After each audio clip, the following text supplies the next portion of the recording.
नमस्कार दोस्तों, स्वागत है आप सभी का आपके अपने चैनल गौरव जंक्शन में।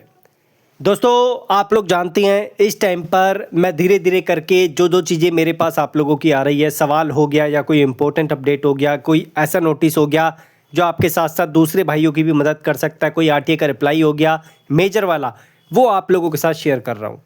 मैं एक दिन में 4-4, 5-5 वीडियो बनाकर आप लोगों को परेशान नहीं करना चाहता। मेरा बस मकसद रहता है कि आप लोगों तक जो इन्फॉर्मेशन जा रही है वो ऑथेंटिक तरीके से जाए और उसका सही लाभ आप लोगों को मिले। बाकी आज की जो इन्फॉर्मेशन है ये थोड़ी सी आप में से कई बच्चों के लिए इम्पोर्टेंस रखती है, क्योंकि आप लोग जानते ही हैं, मैंने आप लोगों को बोल रखा है कि पढ़ाई तो आप लोगों की इम्पोर्टेंस रखती है, लेकिन आप लोगों का चाहे डॉक्यूमेंट हो, चाहे आप लोगों का फॉर्म हो, चाहे आप लोगों का कोई मेडिकल का क्राइटेरिया हो या फिर डीवी का क्राइटेरिया हो, सारी चीज़ें आप लोगों के लिए इम्पोर्टेंस रखती है। इस वीडियो में आप लोगों को एक ऐसी चीज़ बता रहा हूँ। इस बच्चे से मेरी फ़ोन पे भी बात हुई थी कि सर मेरे साथ ऐसा ऐसा हो गया, और मैंने इसको बोला भी कि मैं ये इन्फॉर्मेशन दूसरे भाइयों तक भी पहुँचाना चाहूँगा, ताकि चाहे ग्रुप डी का फॉर्म हो, चाहे एलपी हो, चाहे टेक्नीशियन हो, आरपीएफ हो, जेई हो, कोई भी बच्चा इस तरीके की गलती ना करे। मैं जानता हूँ आप में से बड़ी मात्रा में बच्चे समझदार होंगे, लेकिन आप में से ही कुछ बच्चे ऐसे हैं जिनको चीज़ों का अनुभव नहीं है और वो ऐसी गलती कर देते हैं जिसकी वजह से जो है उनको आगे बहुत बड़ा करियर पे नेगेटिव इम्पैक्ट देखने को मिलता है। बढ़ते हैं आगे, और ये रेलवे के किसी भी फॉर्म के लिए ध्यान रखना, चाहे आप सीसीए बेस पे फॉर्म फिल कर रहे हो, चाहे नॉन सीसीए पे फिल कर रहे हो, चाहे आप एलपी के लिए, टेक्नीशियन के लिए, आरपीएफ के लिए, जेई के लिए कर रहे हो, सबके लिए ये एप्लीकेबल है। तो मैं क्या दिखा रहा हूँ आप लोग ये देख सकते हैं। हालांकि ऊपर की इन्फॉर्मेशन कटी हुई है क्योंकि उस बच्चे का नाम था। इस बच्चे ने क्या किया कि थोड़ी सी चालाकी दिखाने की कोशिश करी।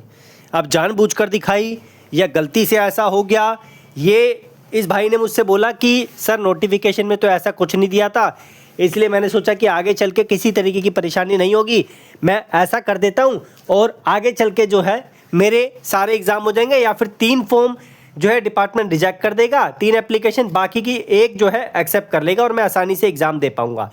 लेकिन इसके साथ हुआ क्या, आप लोग देख सकते हैं, आपके सामने इन्फॉर्मेशन है, यहाँ से पढ़े। ठीक है, यहाँ पर बोला है कि in view of the above after analysing all your application, इसके सारे एप्लीकेशन को एनालाइज किया and reply representation, it has been conclusively proved that you have submitted 4 applications. इस भाई ने एक ही जो है पोस्ट, एक ही मतलब जैसे एलपी निकली या टेक्नीशियन निकली, एक ही कैटेगरी के लिए इसने 4 फॉर्म फिल कर दिए अलग अलग जोन से। 1 application east to RRB Ahmedabad, Bhubaneswar, Malda और यहाँ पर Siliguri. Hence competent authority has debarred you for 5 years from 15/12/2025 to 14/12/2023 appearing and applying through all examination of RRC हो या आरआरबी हो। इस भाई को 5 साल के लिए डिबार्ड कर दिया है। अब ये भाई कभी भी जो है रेलवे का फॉर्म अपनी आईडी से फिल नहीं कर सकता।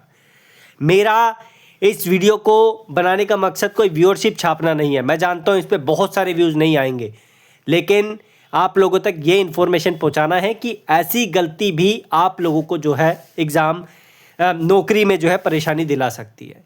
तो ऐसी गलतियां ना करके आप लोगों से रिक्वेस्ट है, सिंपल भाषा में जो आपका फॉर्म होता है उसे एक ही आईडी से फिल करें। इस भाई ने अलग अलग कॉन्टैक्ट नंबर, इसने मुझे बताया कि मैंने इससे पूछा कि ऐसा तो होता नहीं, आधार कार्ड तो एक ही होता है ना। इस भाई ने बोला कि सर जी मैंने अलग अलग कॉन्टैक्ट नंबर से अलग अलग ईमेल आईडी से फॉर्म को फिल किया, और जिसकी वजह से मुझको अलाउ किया गया और मैंने जो है ये काम कर दिया। तो आप लोगों से रिक्वेस्ट है, ऐसी गलतियों से बचें। ऐसी गलती से आप लोगों का करियर धरा का धरा रह जाएगा और रेलवे में जाने का सपना आप लोगों का चूर चूर हो सकता है। और बाकी डॉक्यूमेंट करेक्शन का जो नंबर है मैंने आपको डिस्क्रिप्शन में दे दिया है, 9650469252। ठीक है, मैं नहीं हैंडल कर रहा उस नंबर को, ध्यान रखना, उसको कोई और हैंडल कर रहा है। 9650469252।